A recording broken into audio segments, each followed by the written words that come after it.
In question 8, we are attempting to identify the more basic amine in the pair of compounds given. Now, while we haven't done a lot of questions like this on previous exams, the concepts here aren't a lot different than what we had to think about when we covered more acidic compounds. The major difference is because we're dealing with bases here as opposed to acids, the trends are exactly the opposite. So things that made for better acids will make for worse bases. Things that decreased acidity will increase basicity. So in our first pair of compounds, the difference we have is that the compound on the right has an electron donating silicon group. If we were dealing with acidity, that would make for a worse acid. But with basicity, electron donating groups increase basicity. And so the addition of the electron donating group will make for a better base.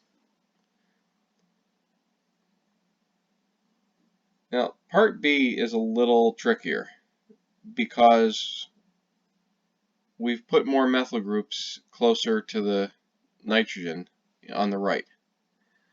But as we've seen many times with tert-butyl groups, tert-butyl compounds, they often end up being too sterically hindered to be as useful as we think they should be. And that again becomes the case here. Having that tert-butyl group, yes, it's electron donating, but it also causes a lot of steric hindrance and therefore makes it a less basic molecule. Finally, in part C, we have the addition of two double bonds to the ring. Those two double bonds, if we add them to the lone pair, mean that this molecule is fully conjugated with 6 pi electrons. That makes it aromatic. But the only way that it can be aromatic is by using the lone pair on nitrogen.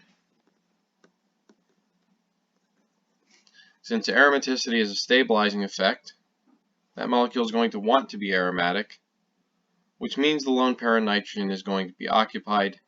It's not going to be available to function as a base, makes it a worse base, and our compound on the left is the stronger base.